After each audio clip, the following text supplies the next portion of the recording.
اعوذ باللہ من الشیطان الرجیم بسم اللہ الرحمن الرحیم الحمد للہ رب العالمین قال وعلمه يتعلق بكل معلوم لتساوي نسبة جميع المعلومات إليه لأنه حي وكل حي يصح أن يعلم كل معلوم. بات ہماری چل رہی تھی اس بات میں کہ خداوند متعال کا جو علم ہے وہ علم عمومی ہے، لامتناہی ہے، اور کوئی بھی چیز ایسی نہیں ہے کہ جس کے بارے میں کہا جائے کہ خداوند متعال اس کے بارے میں علم حاصل نہیں کر سکتا، بلکہ ہر چیز کے بارے میں، حتیٰ جو چیزیں معدوم ہیں، خدا ان کے بارے میں بھی علم رکھتا ہے. اور اس کے اوپر جو دلیل موجود تھی وہ دلیل بھی آپ کی خدمت میں عرض کر دی تھی. عبارت کو تطبیق کرتے ہیں تاکہ اس مطلب کو تمام کر دیں. پہلے ہم شارح کی عبارت پڑھتے ہیں، اس کے بعد پلٹیں گے مصنف کی عبارت کی طرف. اقول الباری تعالی عالم بكل ما يصح ان يكون معلوما.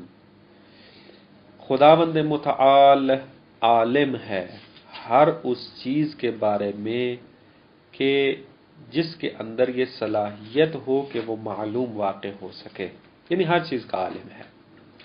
واجباً کانا او ممکنہ، اب وہ معلوم چاہے واجب ہو، واجب الوجود ہو تب بھی اس کا عالم ہے، یا ممکن الوجود ہو اس کا عالم ہے. قدیماً کانا او حادثہ، چاہے وہ چیز قدیم ہو تب بھی اس کا عالم ہے، اور چاہے وہ حادث ہو معلوم تب بھی اس کا عالم ہے. یعنی خدا کے علم کا دائرہ وسیع ہے، کسی قسم کا بھی اگر معلوم ہوگا خداوند متعال اس کے بارے میں علم رکھتا ہے.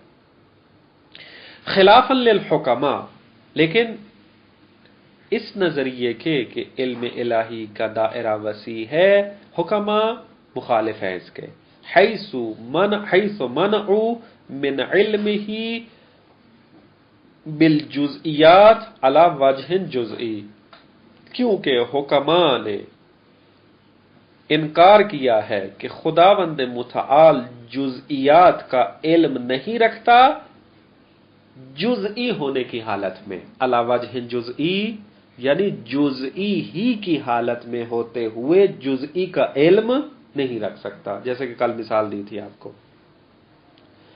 کیا دلیل ہے حکماء کی؟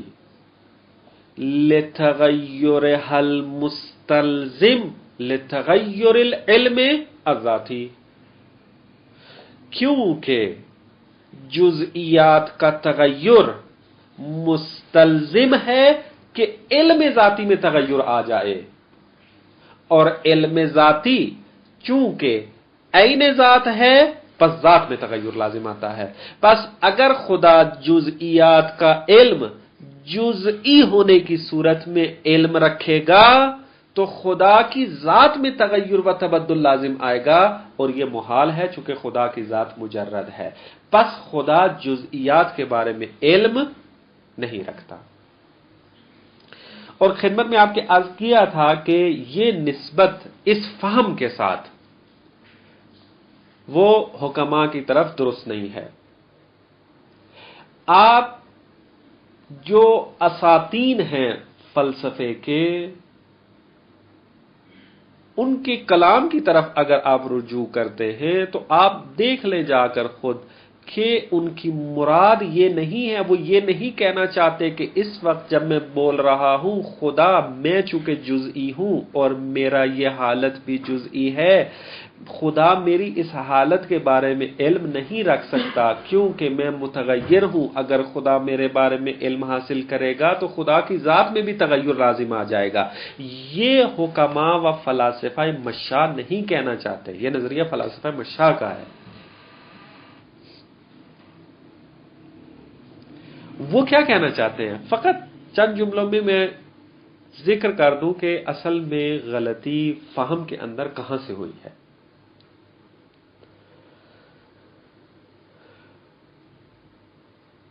ایک اصطلاح کلی اور جزئی کی آپ علم منطق میں پڑھتے ہیں. کیا ہے کلی جزئی کی اصطلاح؟ کہ اگر ایک مفہوم ایک سے زیادہ مصادیق رکھتا ہو اور صلاحیت انطباق رکھتا ہو تو وہ مفہوم کلی ہے. جیسا کہ مفہوم انسان، اس مفہوم انسان کے اندر یہ صلاحیت ہے کہ متعدد افراد پر صدق کرے، لہذا مفہوم کلی ہے. مفہوم جزئی اس مفہوم کو کہتے ہیں کہ جس کے اندر صلاحیت نہیں ہوتی ایک سے زیادہ پر انطباق کرنے کی، منطبق نہیں ہوتا. جیسا کہ آپ کا مفہوم فقط آپ پر صلاحیت رکھتا ہے کہ صدق کرے، مجھ میں اور کسی اور کے اوپر صدق کرنے کی صلاحیت اس میں نہیں پائی جاتی. اس کو کہتے ہیں مفہوم جزئی. چونکہ ان متکلمین نے کلی اور جزئی منطق میں تو پڑھی ہوئی تھی، لیکن کلی اور جزئی کی اصطلاح فلسفے میں کیا ہے اس سے آگاہ نہیں تھے. لہذا جب ابن سینا نے آ کر یہ نظریہ دیا، یا ابن سینا سے بھی پہلے کوئی فیلسوف ہے انہوں نے یہ نظریہ دیا کہ علم الہی جزئیات کے ساتھ علی وجہ جزئی نہیں ہے، یعنی خداوند متعال جزئیات کے بارے میں علی وجہ جزئی علم نہیں رکھتا،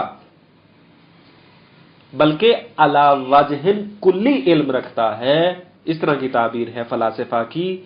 تو متکلمین نے یہ سمجھا کہ یہ علم الہی کو محدود کرنا چاہتے ہیں، کیونکہ خدا کلی کا تو علم رکھتا ہے لیکن جزئی کا علم نہیں رکھتا. اب تعبیر حکماء کی طرف جو نسبت دی جاتی تعبیر درست ہے، حکماء نے یہی کہا ہے، فلاسفہ مشاء نے، کہ خداوند متعال جزئیات کا علم علی وجہ جزئی نہیں رکھتا بلکہ علی وجہ کلی رکھتا ہے. اب چونکہ انہوں نے کلی جزئی منطقی والی پڑھی ہوئی تھی، لہذا انہوں نے یہ سمجھا علم الہی کو محدود کر دیں. لیکن ایک اصطلاح اور ہے فلسفے کے اندر. فلسفے میں جب کہا جاتا ہے کہ فلانی چیز کلی ہے تو اس سے مراد یہ ہے کہ یہ ثابت ہے، متغیر نہیں ہے. اور جب کہا جاتا ہے کہ فلانی چیز جزئی ہے تو کہا جاتا ہے یہ چیز متغیر ہے، تبدیل ہونے والی ہے.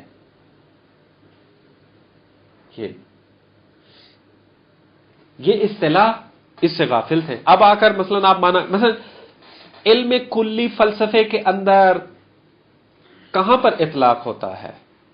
وہاں پر اطلاق ہوتا ہے کہ جہاں پر انسان کا علم وجود سے پہلے ہو، اس کو کہتے ہیں کہ علم کلی رکھتا ہے.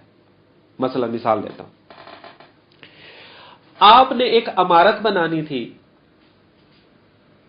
اور عمارت بنانے سے پہلے ایک انجینئر ہوتا ہے کہ جو نقشہ تخلیق کرتا ہے. ایک جز کا وہ نقشہ بناتا ہے کہ کمرہ کہاں ہونا چاہیے، باتھ روم کہاں ہونا چاہیے، صحن کہاں ہونا چاہیے، کمرے کی کیا خصوصیت ہونی چاہیے، تمام چیزوں کو نقشے کے اندر لے کر آتا ہے. جب یہ نقشہ وہ بناتا ہے، اب آپ دیکھیں کہ یہ نقشہ جہاں پر بننا ہے، جس زمین کے اوپر اس عمارت نے بننا ہے، آیا آپ اس انجینئر کے بارے میں کہہ سکتے ہیں کہ یہ جو عمارت بننے والی ہے اس کے بارے میں علم رکھتا ہے؟ کہہ سکتے ہیں، کیونکہ اس نے نقشہ بنایا ہوا، اسی کے مطابق اس نے کیا کرنا ہے، عمارت کو بنانا ہے. بس ہم کہہ سکتے ہیں کہ اس انجینئر کو قبل اس کے کہ عمارت وجود میں آئے یہ عمارت کے بارے میں علم رکھتا ہے. اور اگر عمارت کو ختم بھی کر دیا جائے، نابود بھی کر دیا جائے، تب بھی وہ اس عمارت کا علم رکھتا ہوگا. بات ہے، اس کو کہتے ہیں علم قبل الکثرت، علم کلی. اس کا علم ثابت ہے، علم متغیر نہیں ہے. یعنی جب یہ نقشہ بننا شروع ہوگا، اب انجینئر کے علاوہ جو اس محلے میں لوگ رہ رہے ہوں گے ان کا دن بدن علم بڑھتا رہے گا، تبدیل ہوتا رہے گا. مثلا جب وہ چار دیواری بنائیں گے ان کا ایک علم ہوگا، جب اس چار دیواری پہ کچھ کمرے بننا شروع ہو جائیں گے ان کا علم کچھ اور ہوگا. اس محلے میں رہنے والے لوگوں کا علم تو متغیر ہوگا، لیکن اس مہندس، اس انجینئر کا علم متغیر ہوگا. اگرچہ عمارت میں تغیر پایا جا رہا ہے، آج کچھ تھی کل کچھ ہوگی، تغیر آ رہا ہے، لیکن اس مہندس اور انجینئر کے علم میں کسی قسم کا کوئی تغیر نہیں آتا، کوئی تبدیلی نہیں آتی اس کے اندر، کیوں؟ اس کا علم ثابت ہے. اس کو کہتے ہیں علم علی وجہ کلی. لیکن جو محلے کے لوگ ہیں ان کا علم کیا ہے؟ علی وجہ جزئی، کیونکہ تغیر آ رہا ہے ان کے علم میں. خوب اب آئیں اس اصطلاح کو سامنے لے کر آئیں. خداوند متعال جزئیات کے بارے میں علم علی وجہ جزئی رکھتا ہے یا علی وجہ کلی؟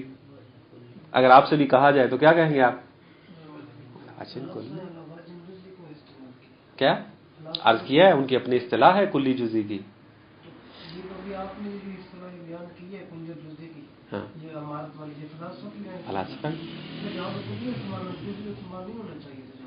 میں عرض کیا ایک عبارت نہیں ہے یہاں پر، وہ یہ ہے کہ خدا جزئیات کا علم علی وجہ جزئی نہیں رکھتا، علی وجہ کلی رکھتا ہے. تعبیر ہے ان کی، فلاسفہ یوں کہتے ہیں. پر واضح ہے علی وجہ کلی بھی آیا ہوا ہے، علی وجہ جزئی بھی آیا ہوا ہے، جزئی کلی دونوں لفظ آئے ہوئے ہیں. اسی وجہ تو اشتباہ ہوا ہے.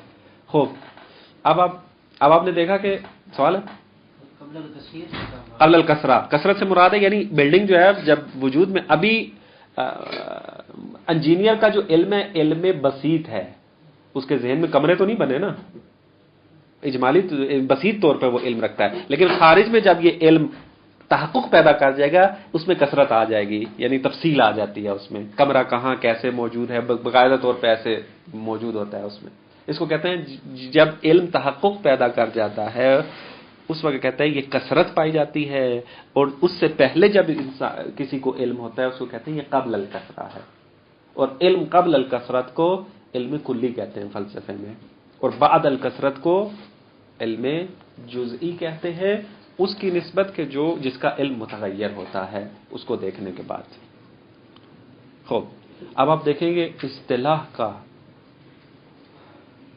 نہ پتہ ہونا انسان کو کتنے بڑے اجتماع میں ڈال دیتا ہے، اور پھر یہ تعسف یہی نہیں رک جاتا بلکہ پھر کفر کے فتوے بھی جاری ہو جاتے ہیں کہ فلاسفہ کیا ہیں؟ کافر ہیں. کیوں؟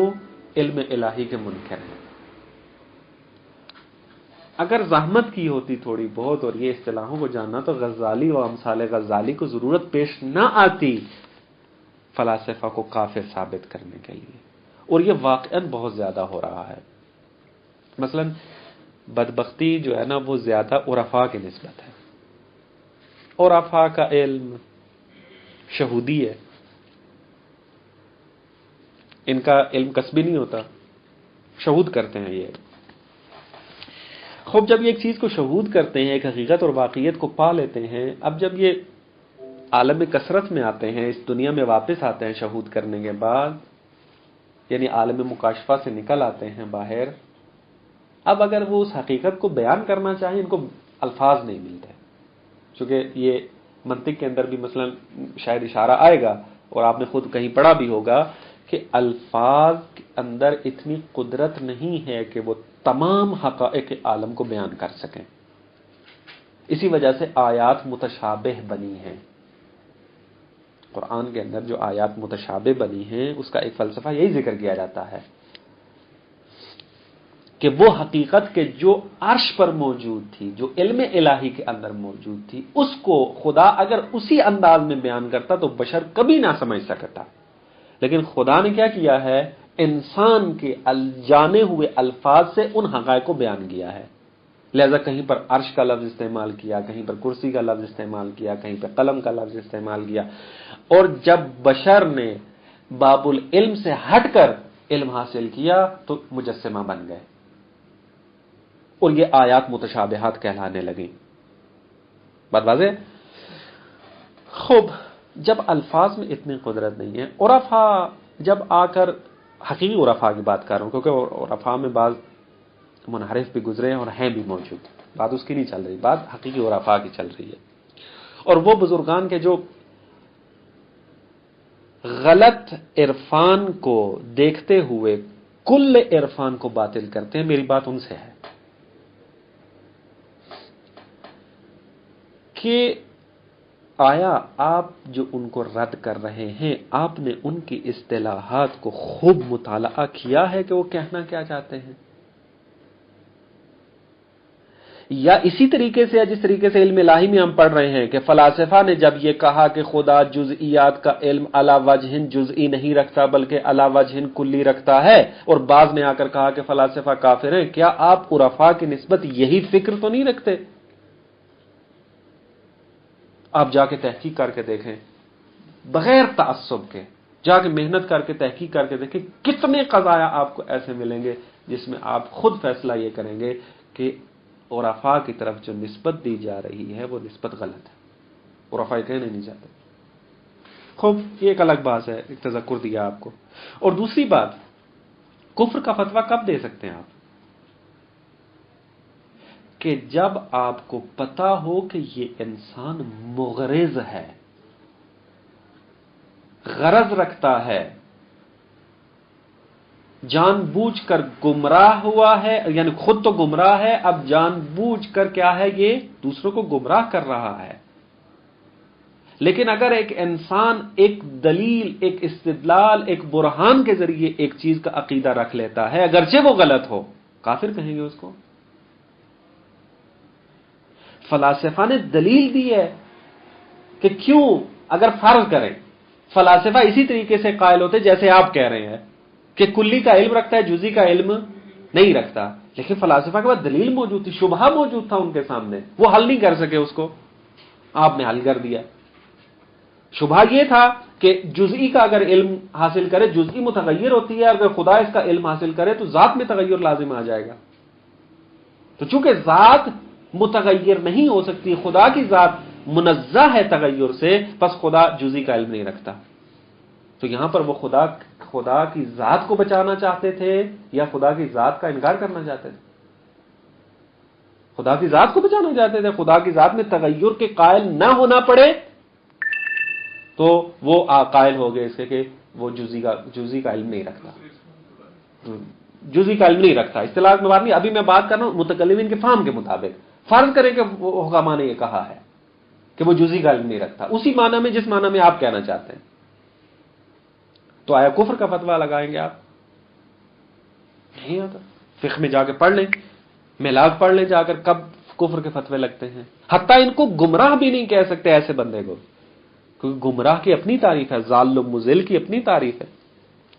یہ میلاک ہمارے ہاتھ سے گزر چکے ہیں، ہم اس طرف توجہ نہیں کرتے، لہذا جس کا بھی ایک نظریہ پڑھتے ہیں ضال و مضل کا فتویٰ تو عام ہو گیا، آہستہ آہستہ اب کفر کا فتویٰ بھی جو ہے وہ عام ہونا شروع ہو گیا ہے. بہرحال اس چیز کی طرف توجہ رہے.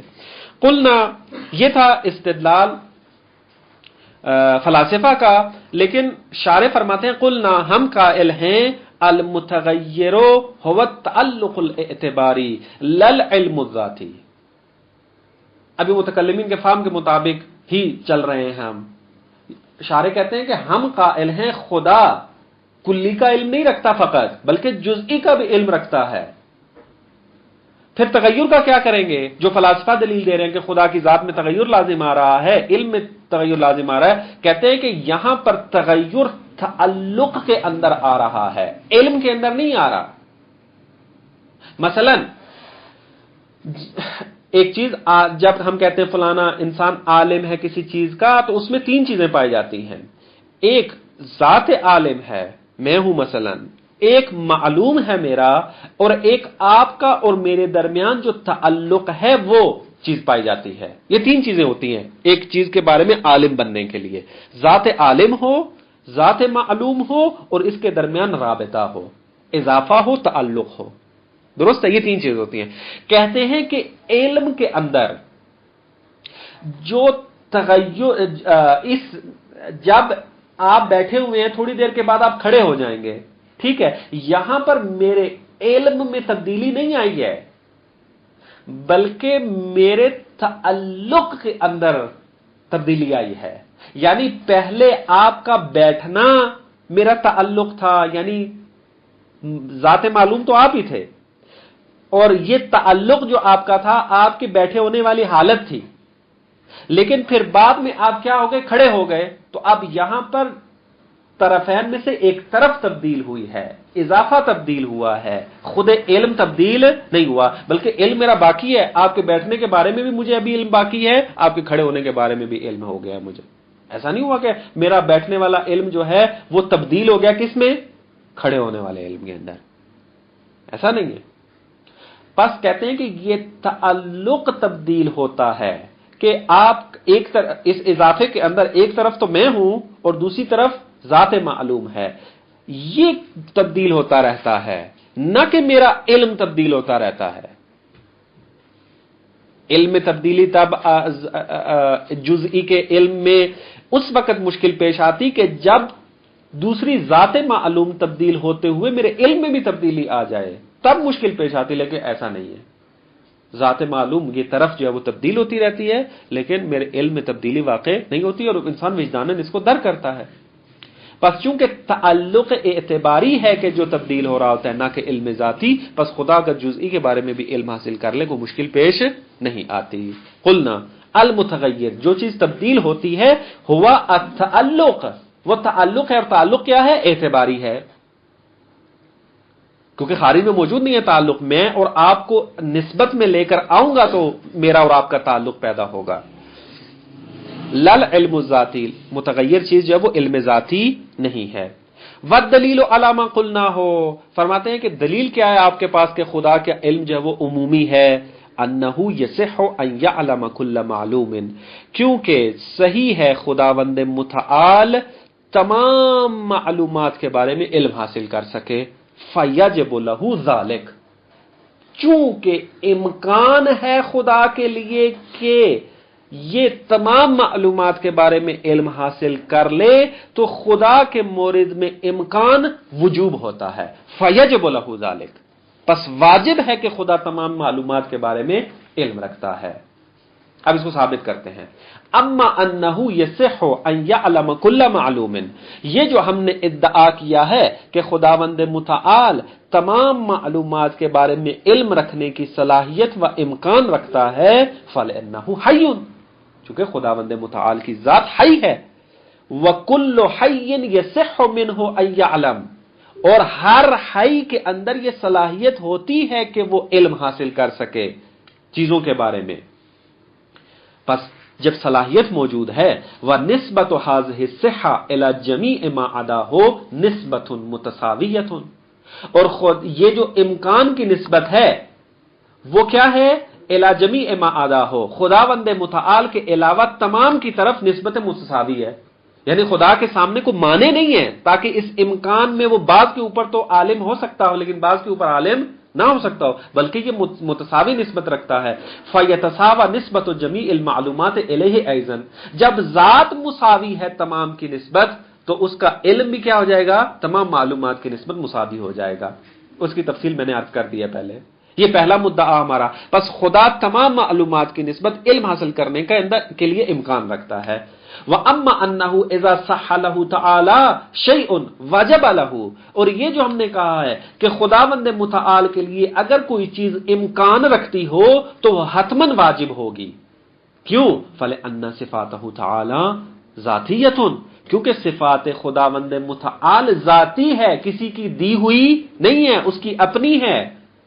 وَالصِّفَةُ الذَّاتِيَّةُ مَتَى صَحَّتْ وَجَبَتْ، اور صفت ذاتی جیسے ہی ممکن ہوگی یہ واجب کہلائے گی. وَإِلَّا، اگر آپ کہیں کہ صفت ذاتی تو ہے لیکن واجب نہیں ہے، تو کہتے ہیں افتقر فی اتصاف الذات بہا، تو خدا محتاج ہوگا کہ وہ اس صفت سے متصف ہو اور اس اتصاف کے اندر وہ محتاج ہوگا الی الغیر، غیر کا محتاج ہوگا. جیسے مثال دی تھی، اگر صفت ذاتی واجب نہ ہو، اس کا مطلب ہے زائد پر ذات ہے.